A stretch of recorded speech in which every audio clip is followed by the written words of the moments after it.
नमस्ते, मैं कंचन गुप्ता सभी दिव्य शक्तियों को नमस्कार करते हुए आज बहुत रोचक उपनिषद का परिचय दूंगी।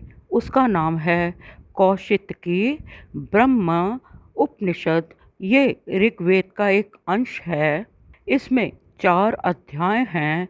इसमें जीवात्मा एवं ब्रह्म, लोक, अग्निहोत्र, उपासना, सूर्य चंद्र, विद्युत, मेघ, आकाश, वायु, अग्नि, जल, दर्पण, प्रतिध्वनि में विद्यमान चैतन्य तत्व की उपासना पर प्रकाश डाला है। ब्रह्मा की प्राप्ति एवं ब्रह्मा से साक्षात्कार, ब्रह्मा से बातें करना, ये एक विद्या है जिसे पर्यक विद्या कहते हैं।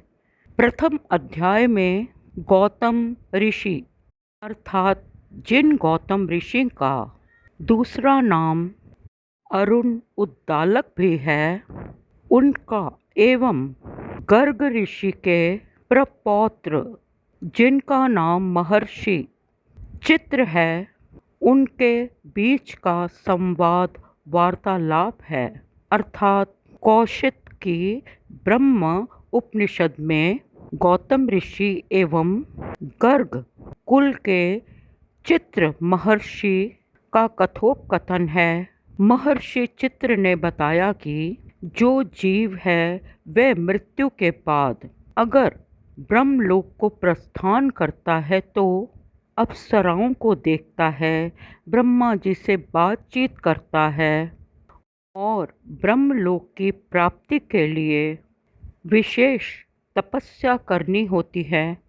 एक बार ऋषि चित्र ने एक यज्ञ का आयोजन किया और उस यज्ञ को संपन्न करने के लिए अरुष के पुत्र महात्मा गौतम आरुणे उद्दालक को आमंत्रित किया, परंतु मुनि उद्दालक ने यानी ऋषि गौतम ने स्वयं न जाकर अपने पुत्र श्वेत केतु को ऋषि चित्र के यज्ञ को संपन्न करने भेजा। ऋषि चित्र ने श्वेत केतु से पूछा कि क्या इस यज्ञ से वह यानी ऋषि चित्र किसी विलक्षण पद को प्राप्त करेगा, किसी विलक्षण लोक में जाकर प्रतिष्ठित हो सकेगा, क्या किसी सुरक्षा के आवरण से अभय होकर किसी लोक में रह सकेगा। परंतु श्वेत केतु को इसका कोई ज्ञान नहीं था, अतः वह यज्ञ को अपने आसन को छोड़कर अपने पिता उद्दालक के पास गया और उनसे पूछा कि क्या कोई ऐसा लोक है जहाँ ऋषि चित्र को किसी विलक्षण पद पर किसी विशिष्ट लोक में प्रतिष्ठित किया जा सकता है। ब्रह्म यज्ञ के माध्यम से क्या संभव है, परंतु इस प्रश्न का उत्तर तो ऋषि गौतम उद्दालक अरुण को भी नहीं मालूम था। पुनः पिता गौतम उद्दालक अरुण एवं श्वेत केतु ऋषि वापस ऋषि चित्र के यज्ञ में आए और वार्तालाप किया। यही वार्तालाप इस महान उपनिषद की कहानी है। महर्षि चित्र ने उद्दालक अरुण गौतम ऋषि एवं उनके पुत्र श्वेत केतु को ब्रह्मलोक का मार्ग बताया। एक मार्ग पितृयान मार्ग है और दूसरा मार्ग देवयान मार्ग है। पितृमार्ग से गमन करने वाला मोक्ष को प्राप्त नहीं होता, बार बार जन्म मृत्यु को प्राप्त होता है, परंतु देवयान मार्ग से प्रशस्त होने वाला जाने वाला जीव जीवन मुक्त होता है, जन्म मृत्यु से मुक्त होता है, संसार के बंधनों से मुक्त होता है। जो स्वर्ग को जाता है वह अपने शुभ कर्मों का भोग भोग कर स्वर्गलोक से पुनः मृत्युलोक में आता है, परंतु स्वर्ग के सुख से भी जो विरक्त है वह ब्रह्म विद्या का अधिकारी हो जाता है। देवयान से जाता हुआ जीव अग्निलोक, वायुलोक, सूर्यलोक, वरुण लोक, इंद्रलोक, प्रजापति लोकों को पार करता हुआ ब्रह्मलोक में प्रविष्ट होता है।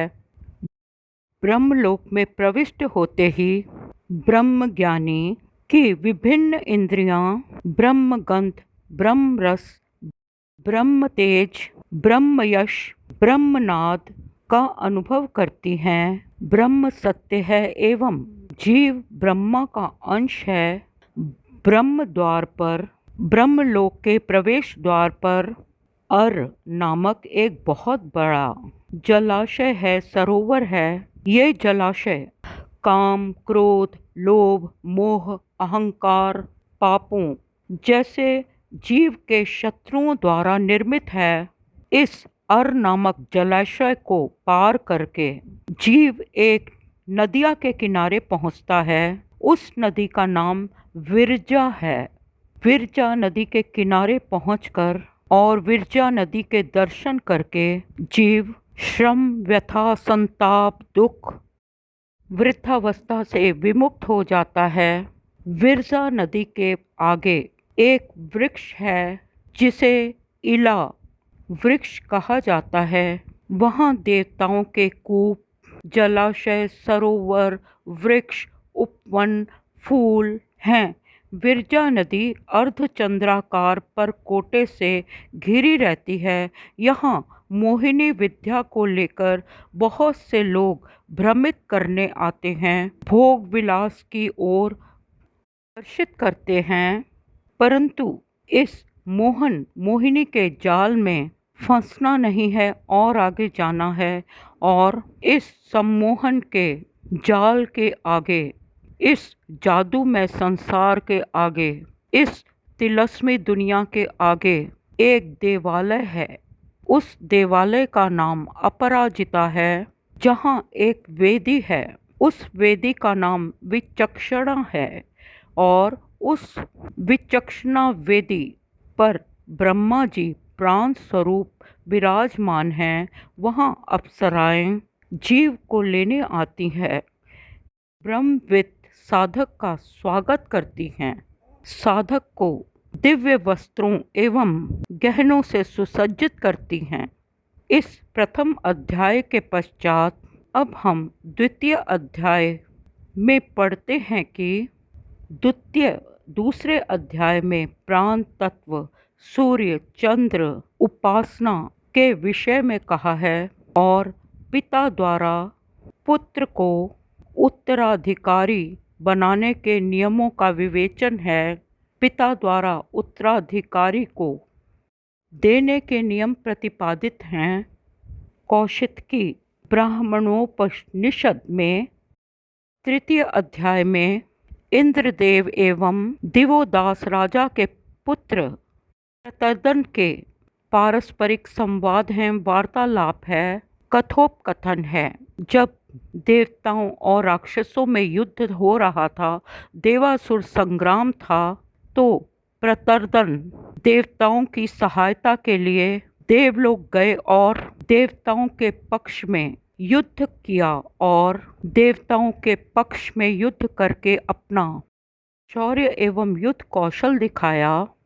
प्रतर्दन के इस युद्ध कौशल, शौर्य एवं देवों की सहायता करने के लिए इंद्रदेव बहुत प्रसन्न एवं प्रभावित हुए और उन्होंने प्रतर्दन को वरदान मांगने को कहा। प्रतर्दन ने भी तप का मार्ग चाहा, ऐश्वर्य नहीं चाहा। इस उपनिषद के चौथे अध्याय में गर्ग ऋषि और उस समय के काशी बनारस के विद्वान राजा अजातशत्रु का वार्तालाप है। गार्ग ऋषि के पिता बलाका ऋषि थे। दोनों पिता पुत्र बलाका ऋषि एवं गार्ग ऋषि वेदों के प्रकांड पंडित थे। वे उशीनर प्रदेश में रहते थे। वे बहुत भ्रमण करते थे। भ्रमण करते हुए वे पांचाल भी गए और गार्ग ऋषि काशी भी आए और अजातशत्रु के दरबार में भी गए। वहाँ ब्रह्म विद्या क्या है उसकी चर्चा हुई। आज मैंने इस विशेष उपनिषद का परिचय आपको दिया। आशा करती हूँ आपको मेरी प्रस्तुति अच्छी लगी है। कृपया सुनते रहें। आप सबका धन्यवाद। धन्यवाद।